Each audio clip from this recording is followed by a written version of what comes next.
Bonjour et bienvenue dans cette vidéo introduction à JMonkey, qui est une librairie qui va nous permettre de faire des applications 3D en Java.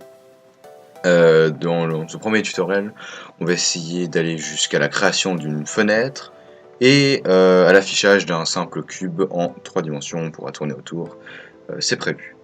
Avant de commencer directement à coder, pour le choix de l'environnement de développement, vous avez deux choix. Vous pouvez utiliser un environnement de votre choix, que ce soit Eclipse, soit IntelliJ, peu importe, comme moi je vais le faire, ou utiliser directement leur SDK. Donc leur SDK, c'est leur environnement de développement à eux, qu'ils ont fork de NetBeans, et ils ont ajouté des trucs un peu spéciaux à JMonkey, comme ils ont ajouté Blender dedans, ils ont un Scene Editor, ils ont les dépendances qui sont automatiquement gérées, etc. Et donc ça peut être pratique si on en avait besoin, mais voilà, moi je préfère utiliser IntelliJ, je suis plus familier, c'est vraiment à vous de choisir. Donc, on va venir créer une classe main comme je viens de le faire, on va lui ajouter, comme dans ce programme, une méthode main, comme ceci. Ensuite, il va falloir qu'on hérite de Simple Application, qui est en fait une classe de JMonkey qui est de base dans tous les jeux que vous pouvez voir qui sont faits avec JMonkey. C'est en fait la classe qui va nous permettre de créer et afficher notre fenêtre. Il faut implémenter une méthode qui s'appelle SimpleInitApp. C'est une méthode en fait qui va s'appeler quand le logiciel sera prêt à afficher la fenêtre à l'écran, et dedans on pourra faire toute une série de choses qui seront faites et qui ont besoin d'être faites qu'une seule fois. Par exemple, si vous voulez changer la taille ou si vous de la fenêtre, si vous voulez créer des objets, c'est ici que vous allez le faire, et après le JME s'occupe de faire tout le reste de son côté.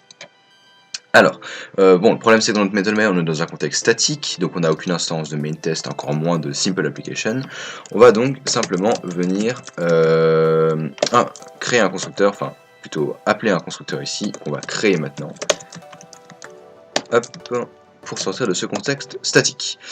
Une fois qu'on est dedans, alors on va pas appeler la méthode SimpleInitApp comme on pourrait le penser, parce que JME a besoin de faire 2-3 trucs avant de lancer directement l'application. Donc on va appeler super.start, qui est une méthode donc, de Simple Application, qui va s'occuper de faire tout son business avant de lancer l'application. Alors on peut run ça, et on va voir que on a une petite fenêtre ici, qui nous dit, voilà, est-ce que vous voulez du full screen, est-ce que vous voulez des anti-aliasing, des machins, etc. On s'en fiche un peu. On va devoir appuyer à chaque fois sur continue pour arriver à notre fenêtre. On n'a pas trop envie d'avoir ces settings à chaque fois, on va simplement le désactiver ici et on va appeler la méthode setShowSettings false. Alors, maintenant, on aimerait encore faire un dernier truc qui est faire une fenêtre plus grande, parce que là elle est quand même plutôt petite. On va venir créer des settings, qui est une classe qui s'appelle AppSettings.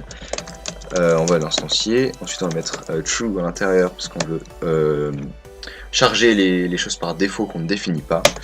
Ensuite on va définir ici la longueur, on va mettre 800, on va définir la hauteur, on va la mettre à 400, et bien sûr on va les définir, on va mettre settings, alors non, qu'est-ce que j'ai fait, je suis tout cassé, this.settings, parce que c'est un field en fait protected de Simple Application qui s'appelle settings, est égal à ces settings qu'on vient de créer ici. Et voilà, maintenant quand on run ça, on devrait avoir notre fenêtre un peu plus grande, et on n'a plus notre fenêtre qui nous demande si on veut de l'anti-aliasing, etc. Étant donné que JME nous donne une caméra par défaut, bah évidemment là c'est tout noir donc vous voyez rien, mais il y a même un système de mouvement intégré, le curseur est donc pas visible. Pour sortir de l'application c'est Escape. Alors, maintenant, on va s'intéresser aux objets qu'on aimerait ajouter dans notre jeu. Il faut savoir qu'un objet en JME, c'est constitué de 2 éléments. C'est une forme, ça peut paraître évident, mais voilà, on le dit quand même, c'est une forme, et une couleur. Alors j'ai mis couleur pour chaque pixel, pour dire qu'en fait on va créer un fichier qui va lui donner des données à un shader, et ce shader, grâce aux données qu'on lui a données, va pouvoir déterminer chaque pixel quelle couleur il doit avoir. Alors dans notre cas on va simplement mettre qu'on aimerait tous les pixels à une couleur, ce sera beaucoup plus simple, mais voilà, si vous avez des textures, sachez que ça passe aussi par là, vous chargez les textures, ensuite le shader comprend que c'est une texture, il applique les bons pixels, etc.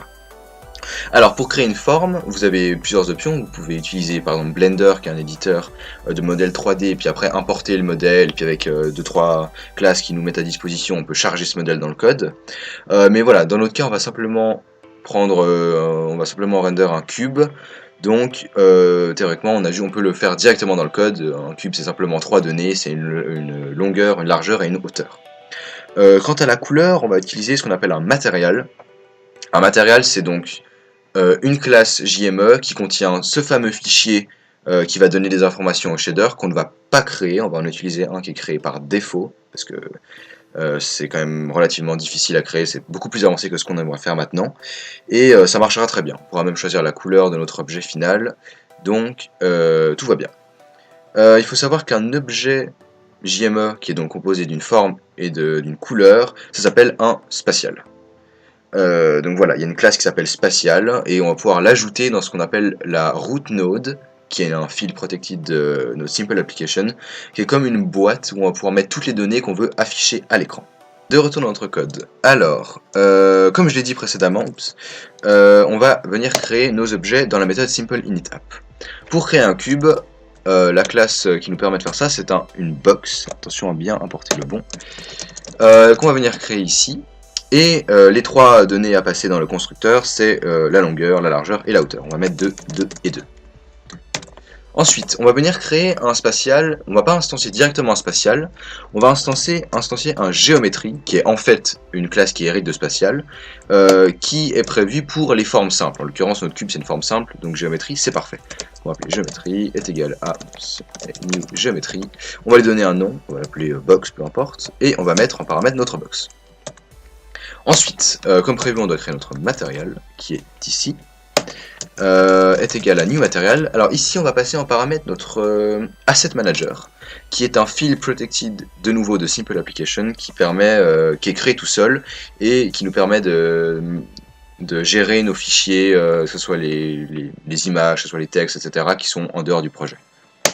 Donc asset manager, et on va devoir mettre le chemin pour le fameux fichier qui va nous donner ces données au shader. Et pour ça, alors on le trouve avec common matdef, comment il s'appelle, misc, et c'est directement unshaded, voilà, .j3md.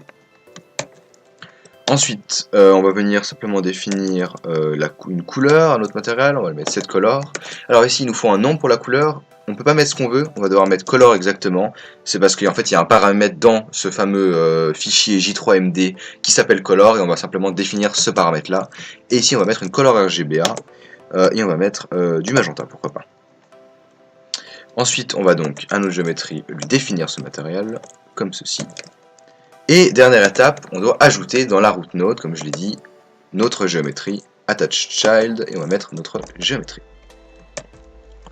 Et si vous exécutez ce code, vous devriez voir apparaître un supercube. Alors voilà, vous pouvez voir, bon, c'est relativement lent, mais comme je l'ai dit avant, la caméra, elle nous donne déjà un système de mouvement, déjà un système où on peut bouger avec le curseur, ce qui est vachement pratique, parce que quand vous commencez à apprendre une librairie pour la 3D, créer une caméra, c'est pas le premier truc dont vous vous souciez. C'est quand même relativement compliqué en termes de mathématiques, vous avez envie de faire des choses simples au début, donc JME s'occupe des choses compliquées pour vous. Et bien sûr, quand vous avez besoin de faire votre propre caméra, vous pouvez désactiver cette caméra et créer la vôtre. Il n'y a pas de problème. Voilà, je pense que j'ai fait le tour des bases, on va dire, de cette librairie. Si vous avez des questions, j'espère que c'était assez clair. Si vous avez des questions, je suis sur le Discord, il n'y a pas de problème de Graven, vous pouvez me poser des questions. Et voilà, à une prochaine.